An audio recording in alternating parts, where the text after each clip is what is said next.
Bapak Ibu, pensiunan ada 3 informasi baru bagi pensiunan. Yang pertama terkait dengan bocoran dari BKN tentang reformasi sistem pensiun yang bakal membuat pensiunan sejahtera. Kedua terkait dengan 4 tips lancar autentikasi. Dan informasi ketiga, babak baru kasus korupsi Taspen, ternyata ada pramugari cantik yang menerima aliran dana korupsi Taspen. Bagaimana informasinya? Mari kita simak dalam video kita pada kali ini. Adapun poin utama dalam pembahasan kita terkait dengan yang pertama, reformasi pensiun, yang mana BKN angkat suara terkait dengan reformasi ini, bagaimana nasib pensiunan ke depan dan perencanaan ke depannya. Kemudian ada 4 tips lancar autentikasi dari Taspen. Apa saja yang harus dilakukan oleh pensiunan agar autentikasinya lancar, tidak gagal, atau tidak terkendala, sehingga pencairan gaji nantinya akan cair tepat waktu. Serta fakta baru terkait dengan pramugari cantik yang terseret kasus korupsi Taspen ex Dirut Taspen. Oke, Bapak Ibu, kita masuk ke informasi pertama terkait dengan reformasi pensiun. Bapak Ibu, baru-baru ini Kepala BKN yang juga menjabat sebagai Ketua Umum Dewan Pengurus Korpri Nasional, Profesor Zudan Arif, dalam sambutannya menegaskan komitmen Korpri untuk memperjuangkan sistem pensiun yang lebih adil dan sejahtera. Banyak pensiunan yang terkejut karena dana pensiun yang diterima hanya 8% dari take home pay-nya saat masih aktif bekerja. Oleh karena itu, kami konsisten memperjuangkan single salary system dengan satu sistem gaji tunggal sebesar 15 juta rupiah. Tanpa rincian tunjangan. Dengan sistem ini, pensiunan nantinya akan menerima 75% dari gaji tunggal tersebut, ujar Zudan di Jakarta. Deputi Bidang Penyelenggaraan Layanan Manajemen ASN BKN Aris Widianto menyatakan bahwa reformasi sistem pensiun ini bukanlah hal baru. Ia juga telah menjelaskan bahwa usulan perubahan sistem pensiun telah diajukan sejak 20 tahun yang lalu. Menurutnya, reformasi ini sejalan dengan Undang-Undang Nomor 20 Tahun 2023 tentang ASN yang mengamanatkan reformasi pengelolaan kinerja dan kesejahteraan ASN. Kami berupaya membentuk lembaga dana pensiun untuk mengoptimalkan pengelolaan dana pensiun, terang Aris. Lebih lanjut, pada webinar itu juga mengulas beberapa aspek penting dalam program dan pendanaan pensiun yang sedang diupayakan pemerintah.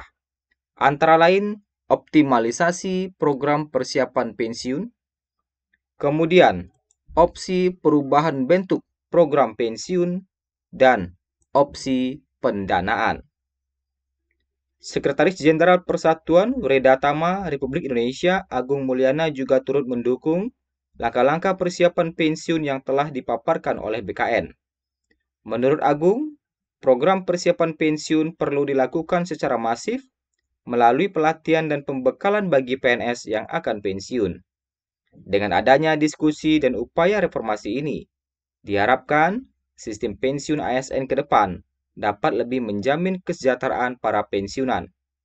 Langkah-langkah konkret yang diusulkan dalam webinar ini menurut Agung diharapkan menjadi sinyal positif bagi perbaikan sistem pensiun di Indonesia menuju masa depan yang lebih sejahtera bagi para ASN yang telah mengabdi untuk negara. Nah, itulah terkait dengan Kepala BKN yang bicara soal reformasi sistem pensiun ASN ke depan. Kemudian terkait dengan informasi kedua, 4 tips anti gagal autentikasi. Apa saja yang harus dilakukan oleh pensiunan agar autentikasinya lancar? Sebagaimana kita ketahui bersama bahwa sebentar lagi Bapak Ibu kurang lebih setengah bulan lagi akan menerima pencairan gaji di bulan Juli 2025. PT Taspen memastikan peserta, khususnya para pensiunan ASN, dapat melakukan proses autentikasi secara mudah, aman, dan nyaman. Autentikasi ini penting dilakukan sebagai bentuk verifikasi data guna menjamin keberlanjutan pembayaran manfaat pensiun. Bagi pensiunan yang tidak melakukan autentikasi, pembayaran uang pensiun akan di-stop sementara sejak 3 bulan dari waktu autentikasi. Tetapi peserta tidak perlu cemas.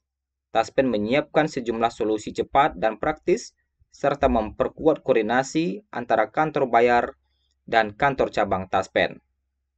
Berikut adalah langkah-langkah yang dapat dilakukan untuk memastikan proses autentikasi berjalan lancar. Pertama, lakukan autentikasi di luar jam sibuk. Terutama hindari pagi hari pada tanggal 1 setiap bulan karena tingginya traffic system. Karena pada waktu-waktu ini tanggal 1 itu adalah pencairan gaji. Jadi tentu sistem lebih sibuk ya dibandingkan dengan hari-hari setelahnya. Kemudian Bapak Ibu juga harus memastikan pencahayaan dan koneksi internet yang memadai. Ketika Bapak Ibu melakukan verifikasi wajah, tentu ini juga sangat berpengaruh. Jadi kamera Bapak Ibu tidak menangkap wajah secara baik karena pencahayaan yang kurang. Begitu juga dengan internet yang kurang, apalagi kalau misalnya koneksi internetnya putus nyambung, tentu akan membuat autentikasinya bermasalah atau gagal. Kemudian, jika autentikasi dilakukan di kantor bayar seperti bank atau kantor pos dan mengalami kendala, peserta cukup meminta bantuan petugas setempat. Kemudian, yang keempat, untuk pelaporan terkait dengan autentikasi yang belum lengkap, Bapak Ibu cukup menghubungi kantor bayar atau pos atau bank terdekat. Corporate Secretary Taspen Hendra menyampaikan bahwa perusahaan memprioritaskan kemudahan layanan digital ini untuk menjawab kebutuhan peserta. Kami memahami tantangan yang dihadapi pensiunan. Karena itu, sistem autentikasi terus kami sempurnakan agar bisa dilakukan dari mana saja. Peserta juga tidak perlu khawatir, karena petugas kami siap membantu kapanpun dibutuhkan, tegasnya. Sejalan dengan upaya tersebut, peserta pun merasakan kemudahan proses ini. Yuni, pensiunan guru dari Yogyakarta, membagikan pengalamannya. Saya sempat gagal karena cahaya kurang terang. Setelah saya pindah ke ruangan yang lebih terang dan sinyal bagus, proses autentikasi langsung berhasil, ujarnya. Mendukung langkah tersebut, Menteri BUMN Erick Thohir turut mendorong seluruh BUMN untuk memperkuat transformasi layanan digital yang berpihak kepada masyarakat. Bapak Ibu, Taspen juga mengingatkan, Taspen kembali mengingatkan bahwa seluruh layanan bersifat gratis. Masyarakat diminta waspada terhadap informasi palsu yang mengatasnamakan Taspen, khususnya melalui pesan instan seperti WhatsApp. Taspen tidak pernah meminta informasi pribadi atau dana melalui media komunikasi tidak resmi. Nah, itu ya. Jadi itu terkait dengan autentikasi dan pensiunan diharuskan untuk waspada. Dan informasi terbaru terkait dengan fakta baru kasus korupsi Taspen. Nah, ini juga menarik ya. Ternyata total kerugian negara atas kasus ini sangat besar sekali. Baru-baru ini nama Teresia Mela Yunita, seorang pramugari lulusan Universitas Atmajaya asal Bandar Lampung, mendadak jadi sorotan dalam persidangan kasus korupsi yang menyeret mantan Direktur Utama PT Taspen, Antonius NS Kosasi. Teresia disebut-sebut menerima aliran aset mewah yang diduga dibeli Kosasi menggunakan dana haram PT Taspen. Jaksa penuntut mengungkapkan Kosasi membeli 3 bidang tanah di Tangerang Selatan senilai sekitar 4 miliar atas nama Teresia. Tak hanya itu, sejumlah unit apartemen juga diduga masuk daftar aset yang terkait dengan dana korupsi tersebut. Kasus korupsi PT Taspen ini memang fantastis, merugikan negara hingga 1 triliun. Kosasi sendiri diduga memperkaya diri lebih dari 34 miliar.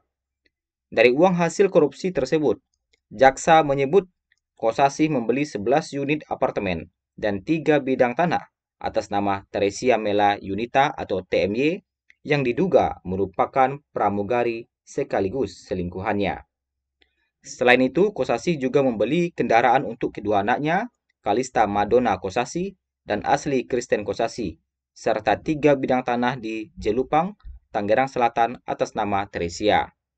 Kosasih meraup uang negara sebesar 34 miliar, diantaranya dibelikan sejumlah aset mewah, tambah jaksa.